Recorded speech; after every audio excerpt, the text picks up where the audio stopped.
example, find the cubic polynomial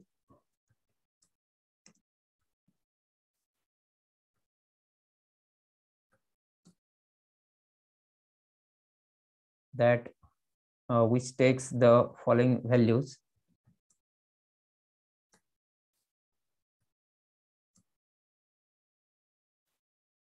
Which takes the following values 10 is दिलेले आहे, y at 1 is equal to 24,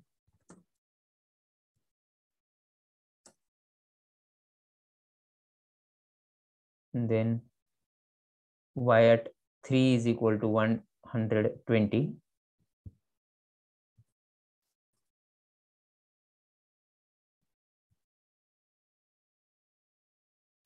y at 5 is equal to 336,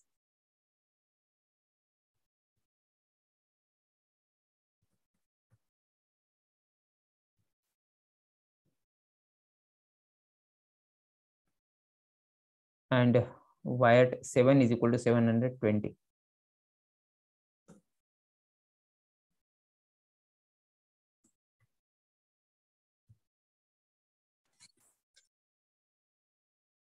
And the question is, hence or otherwise obtain the value of y at 8.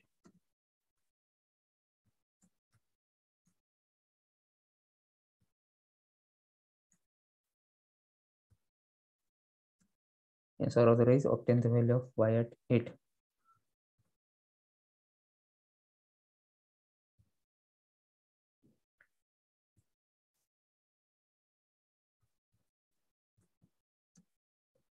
आपल्याला ज्या values दिल्या त्या बघा, y at 1 is equal to 24 दिलं, y at 3 is equal to 120 दिलंय,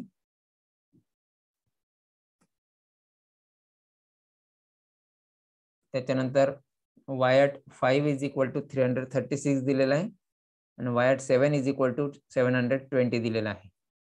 Means from these values we can consider what is x0, x1, x2, x3, x4, etc.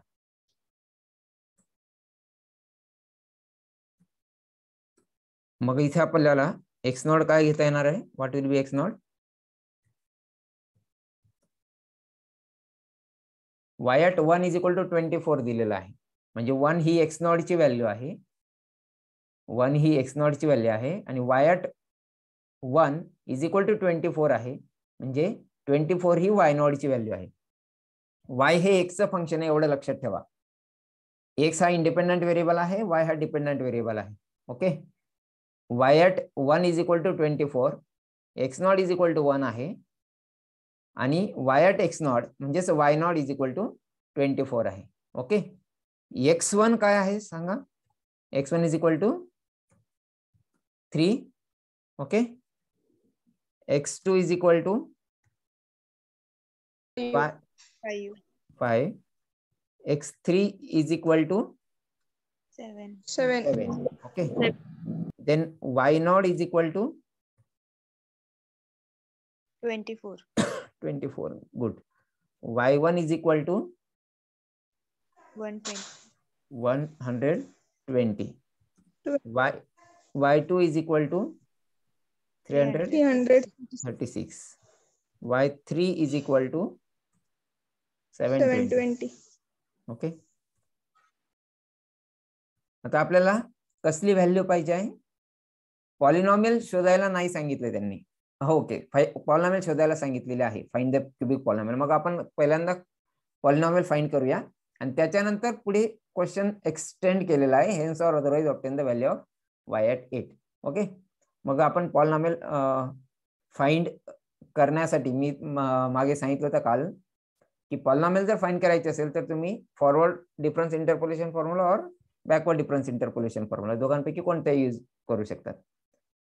जेव्हा particular value find करायची असेल, आता इथे y at 8 फाइंड करायला सांगितलंय, तेव्हा मात्र तुम्हाला दोघांपैकी एक फॉर्म्युला डिसाइड करायला सोपं जाईल. त्याच्यासाठी तुम्हाला काय करावं लागेल, ज्याच्यासाठी फंक्शनची व्हॅल्यू शोधायची आहे ती x ची व्हॅल्यू जर इनिशियल व्हॅल्यूच्या जवळ असेल तर forward difference interpolation formula use करणार आणि फायनल व्हॅल्यूच्या जवळ असेल तर backward difference interpolation formula use करणार. आता 8 y at 8 आहे,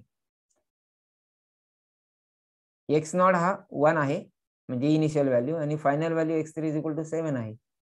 8 हा 7 च्या जवळ असल्यामुळे इथे आपण backward difference interpolation formula use करू शकतो टू फाइंड y at 8. ते न करता इथे त्यांनी क्युबिक पॉलिनॉमियल फाइंड करायला सांगितलेली आहे, ती पहिल्यांदा फाइंड करूया. आणि x च्या जागेवर फक्त काय सबस्टिट्यूट करायचं आहे, 8 सबस्टिट्यूट करायचं. You will get the value of y at 8. Okay, मग आता आपण इथे h काय दिलाय ते बघावं लागेल. The values of x are equally space with the equal interval of or constant interval of differencing. Equal म्हणा किंवा कॉन्स्टंट म्हणू शकतो आपण. Okay, what is constant interval of differencing? काय आहे बरं? h is equal to, h ची value काय दिली आहे? 2 आहे.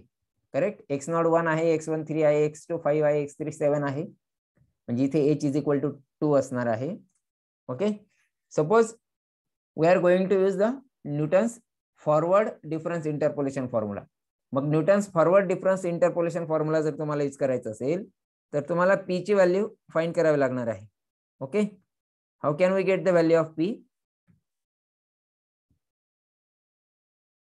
Therefore p is equal to, p ची व्हॅल्यू तुम्हाला आठवत असेल आपण काय करतो, x is equal to x0 plus ph असं घेतलं होतं, बरोबर आहे. त्याच्यामुळे p ची व्हॅल्यू आपल्याला मिळते x minus x0 upon h, बरोबर आहे. What is x? x is the variable, त्याची व्हॅल्यू आपल्याला दिलेली नाही. पॉलिनॉमियल फाइंड करायचं आहे म्हणजे x ॲज इट इज ठेवावा लागेल. जर मी y ऑफ 8 फाइंड करत राहिलो असतो तर x ची व्हॅल्यू काय टाकली असती? 8 टाकली असती. समजते तुम्हाला?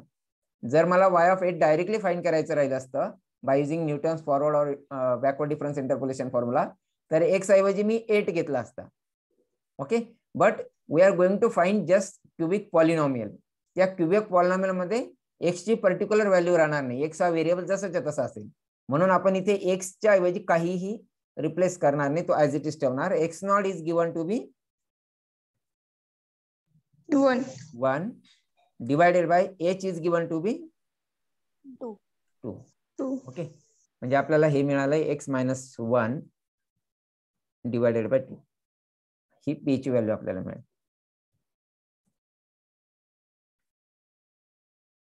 Hence by Newton's forward difference interpolation formula, ते मी जास्त याच्यात लिहत नाही, तुम्हाला पीडीएफ मिळणारच आहे. वी गेट, आपल्याला Newton's forward difference interpolation formula माहिती आहे. y at x is equal to y naught plus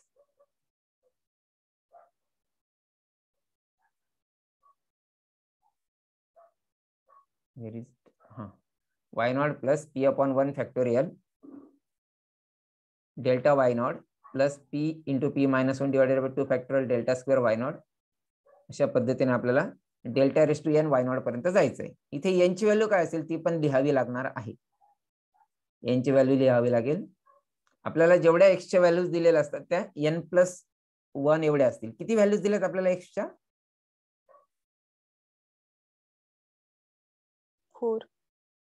4 values दिल्यात. म्हणजे n plus 1 is equal to 4 आहे. n इज इक्वल टू काय असेल? 3. ओके, मग इथे आपण n इज इक्वल टू 3 असे लिहिलं तरी चालणार. ओके, आता हा फॉर्म्युला बघा. Hence by Newton's forward difference interpolation formula y आणि x ऐवजी तुम्ही yx लिहिलं तरी चालेल. आपण बघितलं होतं तिथे y आणि yn दोघांपैकी आपण कोणते एक नोटेशन यूज करू शकतो. So it will be y at x is equal to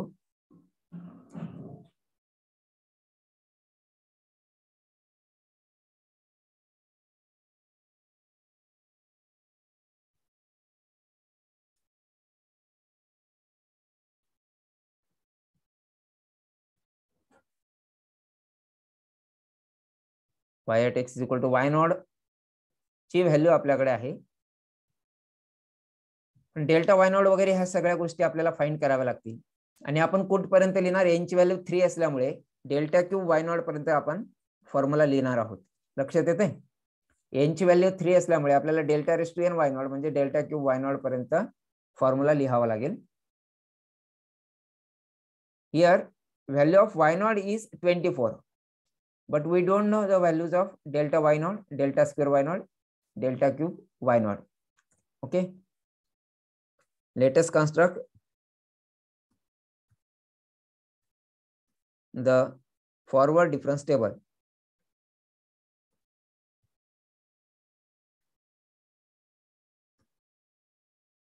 forward difference table आपण तयार करू शकतो. ह्या टेबल मध्ये आपल्याला डेल्टा क्यूब पर्यंतच्या व्हॅल्यूज पाहिजे आहेत. डेल्टा क्यूब पर्यंतच्या व्हॅल्यूज पाहिजे आहेत म्हणजे आपल्याला 5 कॉलम्स लागतील. and rows will be 1 2 3 4 7 8.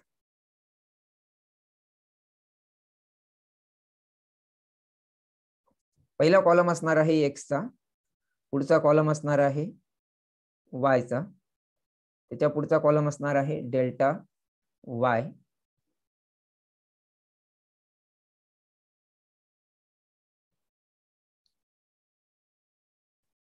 this is delta y.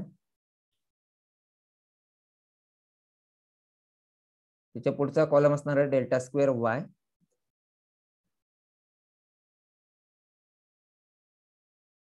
आणि लास्ट कॉलम असणार आहे डेल्टा क्यूब y.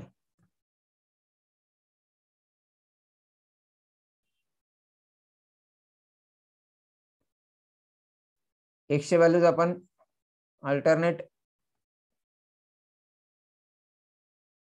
रोज मध्ये लिहितो. 1 3 5 7. इथे आपण 1 लिहिणार आहोत, इथे लिहिणार 3 5 7.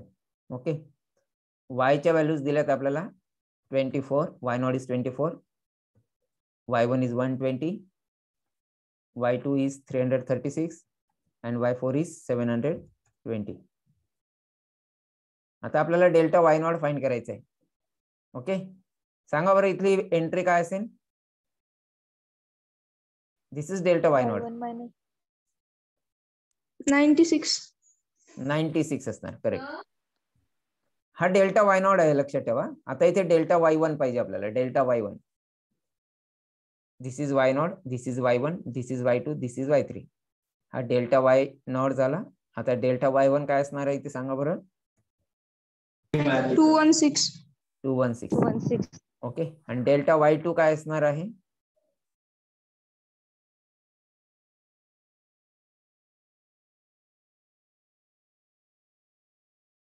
384.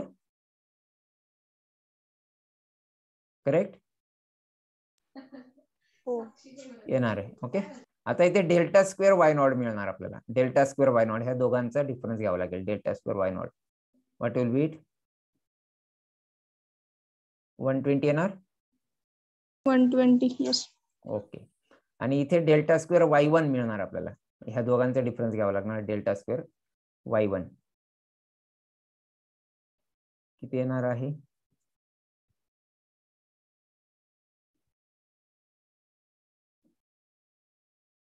168. बरोबर आहे. आणि मग आता डेल्टा क्यूब वाय नॉट आपल्याला मिळेल. What will be delta cube y not? 48. Correct. ह्याच्यावरून आता आपल्याला इथे कोणकोणत्या व्हॅल्यूज मिळाल्या ते आपण बघूया. आपल्याला वाय नॉट जो आहे, वाय नॉट इज दिस 24. हा जो 24 आहे हा वाय नॉट आहे. ओके, हा जो 96 आहे it is delta y not.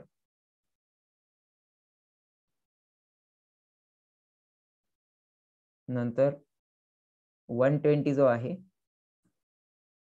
It is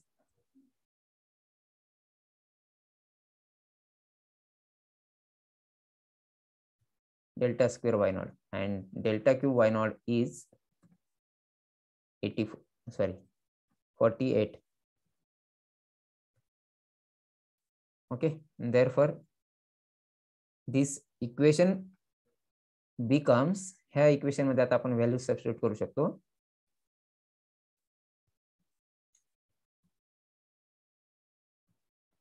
yx माहिती नाही आपल्याला, तो पाहिजे आहे. y0 ऐवजी आपण सबस्टिट्यूट करणार आहोत 24. p आपल्याकडे आहे x - 1 divided by 2. Okay, so here you have to write the value of p as x - 1 divided by 2 into delta y0 is 96. delta y0 हा 96 आहे. p into p - 1, इथे p ची व्हॅल्यू पुन्हा त्याच पद्धतीने टाकावी लागणार आहे.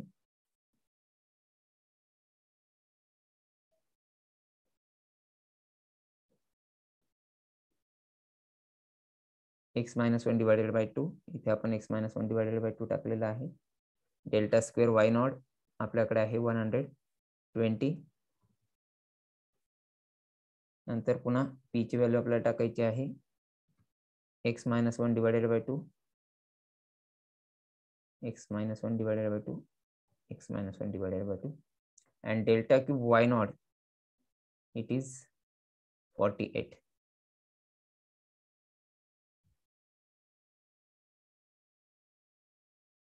ओके, आता इथे आपल्याला थोडं सिम्प्लिफिकेशन करावं लागेल आणि मग पॉलिनॉमियल आपल्याला इझिली मिळणार आहे. आपला आन्सर बरोबर आहे किंवा नाही ते आपल्याला व्हेरीफाय करता येतं. बघा आता इथे x - 1 divided by 2, 1 फॅक्टोरियल म्हणजे 1 असेल. ओके, त्या 1 ने ह्या x - 1 divided by 2 वर काहीही फरक पडणार नाही. So it will be just x - 1 divided by 2. Okay, आता इथे बघा हा x - 1 divided by 2 -1 आहे. इथे एलसीएम घ्यावा लागेल. एलसीएम घेतल्यानंतर तुम्हाला काय मिळणार आहे? x - 3. Correct, x - 3 divided by 2. बरोबर आहे. म्हणजेच इनडायरेक्टली तुम्हाला हे 2, ओके, हे वाटल्यास आपण नंतर पुढच्या स्टेप मध्ये करूया, तुमच्या लक्षात येण्याच्या दृष्टिकोनातून एक स्टेप आपण वाढूया. हाच x - 3 divided by 2 इथे पण मिळतोय आपल्याला. हा पुढचा ब्रॅकेट कसा होईल? x - 3 divided by 2. 3 कस काय? x - 1 divided by 2 -2 आहे ना. 2 2 जा 4. x - 1 -4 divided by 2. x - 5 divided by 2. Correct. त्याच्यानंतर हे 2 फॅक्टोरियल ची जी व्हॅल्यू आहे ती आपण सबस्टिट्यूट करूया 2. आणि 3 फॅक्टोरियल ची व्हॅल्यू काय असते? What is the value of 3 factorial? 6. Okay, आता आपण पुन्हा सिम्प्लिफाय करूया.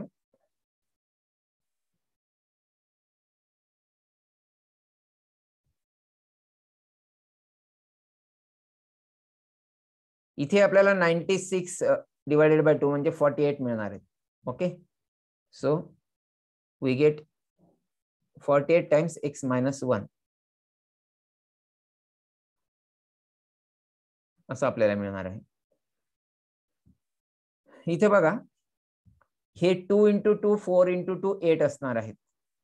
Okay, 120 divided by 8. What will be 120 divided by 8? 15. Correct. म्हणजे आपल्याकडे आता काय असेल बघा,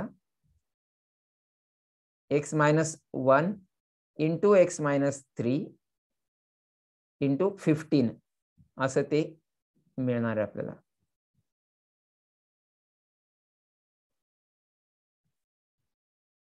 बरोबर आहे.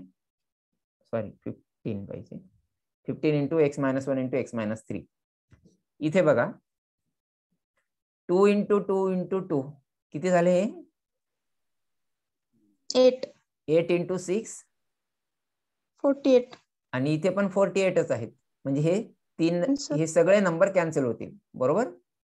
आणि फक्त आपल्याला x - 1 into x - 3 into x - 5 एवढंच मल्टिप्लिकेशन फक्त इथे मिळणार आहे.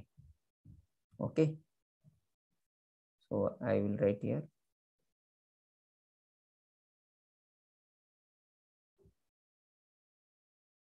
आता आपण सिम्प्लिफिकेशन कडे जाणार आहोत आणि मग आपल्याला फायनली पॉलिनॉमियल मिळणार आहे ऑफ डिग्री 3. हे 48x मायनस 48 मिळणार, करेक्ट. आता इथे बघा, x minus 1 into x minus 3, x square minus 4x plus 3 असं मिळणार आहे. त्या x square minus 4x plus 3 वाटस आपण त्याला ब्रॅकेट मध्ये लिहूया. X square minus 4x plus 3, x minus 1 into x minus 3, it will be x square minus 4x plus 3. बरोबर आहे. आता इथे पण x minus 1 into x minus 3 आहे, म्हणजे त्याचा प्रॉडक्ट असेल x square minus 4x plus 3.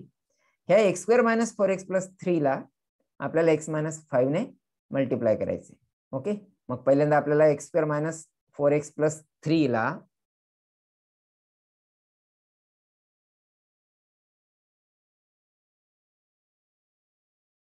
X ने मल्टिप्लाय केलं पाहिजे. एक्स ने मल्टिप्लाय केलं तर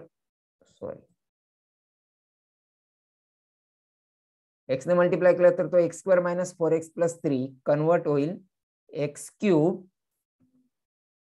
minus 4x square plus 3x. बघा, एक्स ने मल्टिप्लाय केल्यानंतर x cube minus 4x square plus 3x मिळेल. आता 5 ने मल्टिप्लाय करायचंय, मायनस 5 ने. मायनस 5 मुळे काय होतील, त्या सर्व टर्म्सचे साइन चेंज होणार आहेत. बरोबर, आणि कोएफिशिएंट 5 च्या मल्टिपल मध्ये असतील. म्हणजे हा एक्स स्क्वेअर जो होता तो मायनस 5x स्क्वेअर होईल.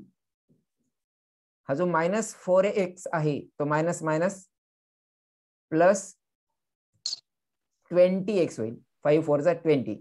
आणि हा जो प्लस 3 आहे हा प्लस मायनस होईल मायनस 3 5 जा 15. ओके, आता हळूहळू आपण पॉलिनॉमियल कडे सरकत आहोत. आपल्याला जवळजवळ सर्व टर्म्स मिळालेल्या आहेत. ही एक टर्म फक्त आपल्याला सिम्प्लिफाय करायची राहिली आहे. 15x square minus 60x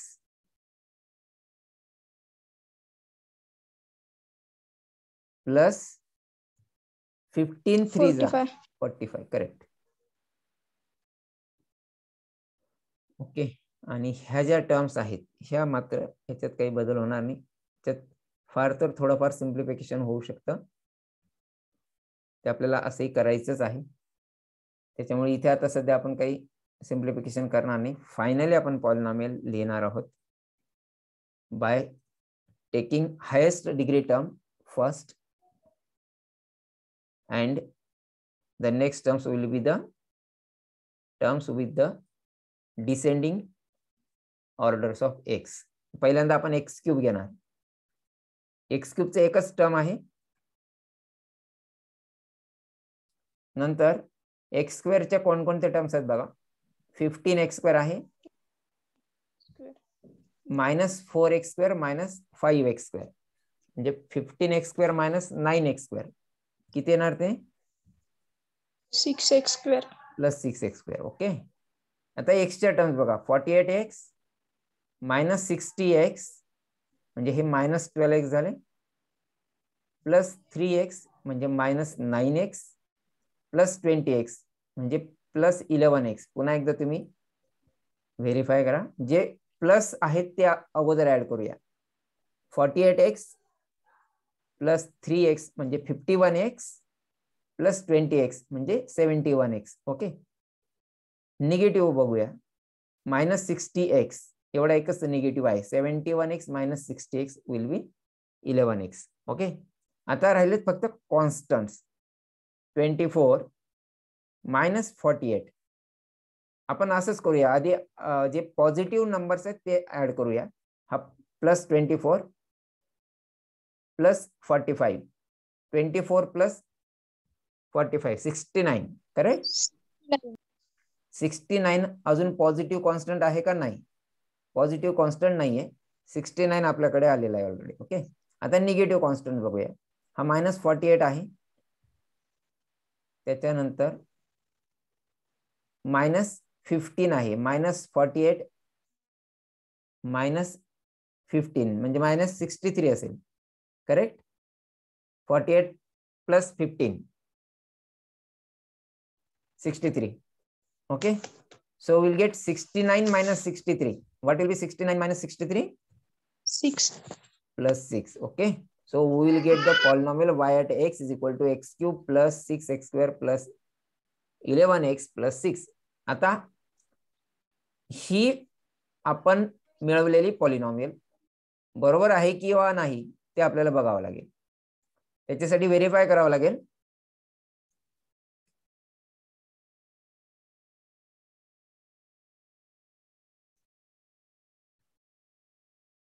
x ची व्हॅल्यू टाकून बघायची.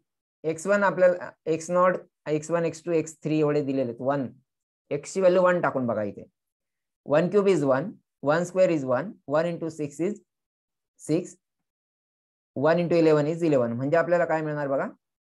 जर मी x ची व्हॅल्यू 1 टाकली y at 1, तर आपल्याला मिळणार आहे 1 24 येते. 1 + 6 7, 7 + 18 7 + 11 18 + 6 24. आता 3 बघा. x ची व्हॅल्यू 3 टाकून बघा.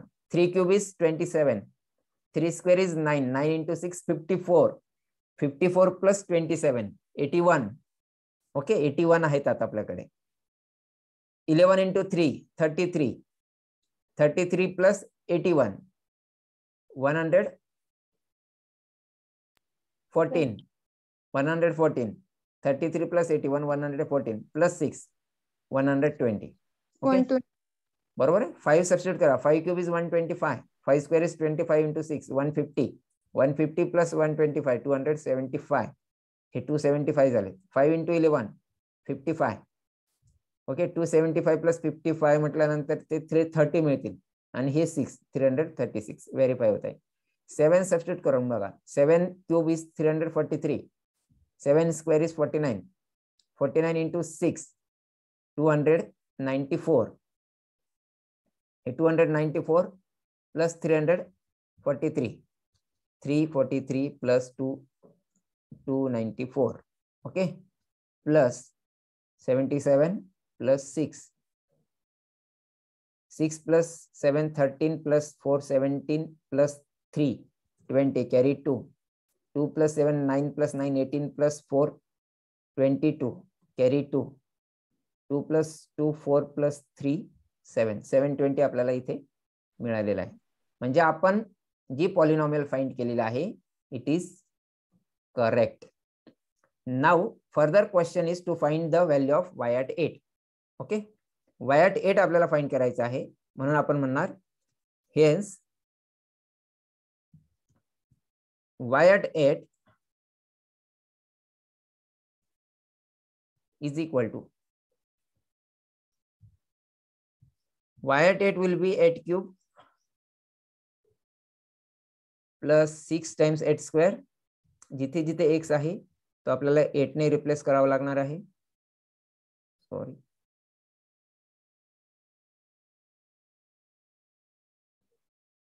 (8² is 64, 8³ is 512.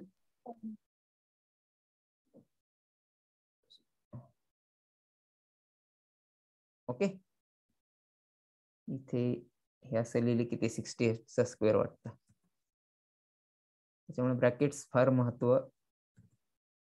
महत्वाचे असतात मॅथमॅटिक्स मध्ये. बघा, 8³ is 512 plus 8² is 64. 64 × 6 66 = 360, 4 6 = 24, 384 I think मिळतील. 384 मिळतील. Plus 11 8 = 88 plus 6. तुम्ही कॅल्सी यूज करू शकता. कॅल्सी तुमच्यासाठी अलाव आहे. 384 + 6 इट इज 390. 390 प्लस 900 to 990 का? हो सर. ओके, 990.